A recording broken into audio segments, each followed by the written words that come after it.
एक नगर में सोमालिक नाम का जुलाहा रहता था।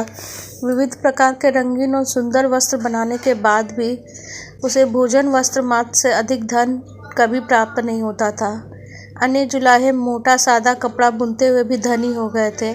उन्हें देख के एक दिन सोमालिक ने अपनी पत्नी से कहा, प्रिय, देखो, मामूली कपड़ा बुनने वाले जुलाहों ने भी कितना धन वैभव संचित कर लिया और मैं इतना सुंदर उत्कृष्ट वस्त्र बनाते हुए भी आज तक निर्धन ही हूँ। प्रतीत होता है यह स्थान मेरे लिए भाग्यशाली नहीं है, अतः विदेश जाके धनोपार्जन करना चाहता हूँ। सोमालिक पत्नी ने कहा, प्रियतम, विदेश में धनोपार्जन की कल्पना मिथ्या स्वप्न से अधिक नहीं। धन की प्राप्ति होनी हो तो स्वदेश में ही हो जाती है, ना होनी हो तो हथेली में आया धन भी नष्ट हो जाता है।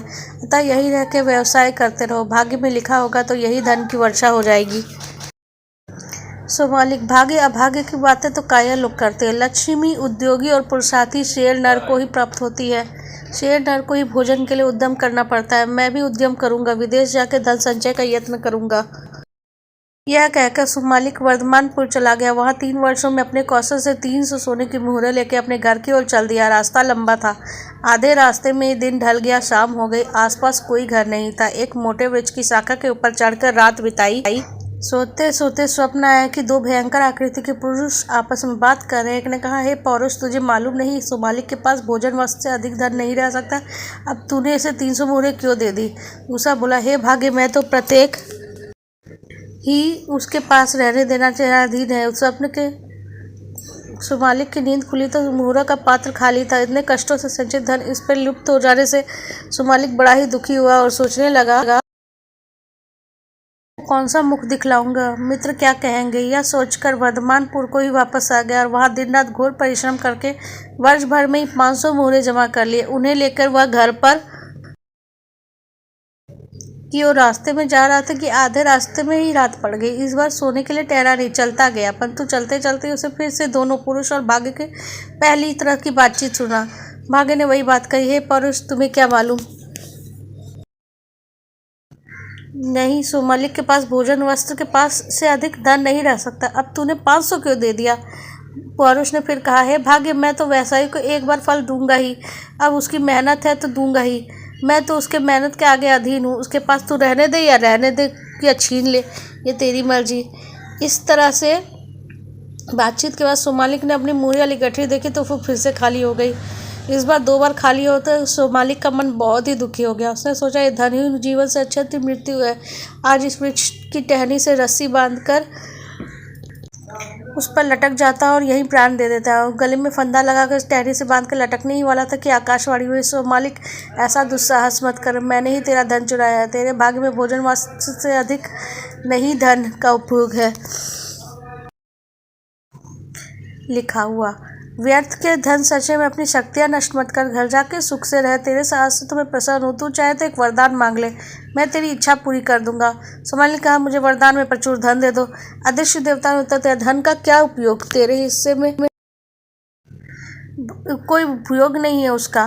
धन रहित और भोग रहित धन लेकर तुम करेगा क्या? तो सोमालिक ने धन का भूखा था। उसने कहा, भोग हो चाहे ना हो, धन तो मुझे चाहिए।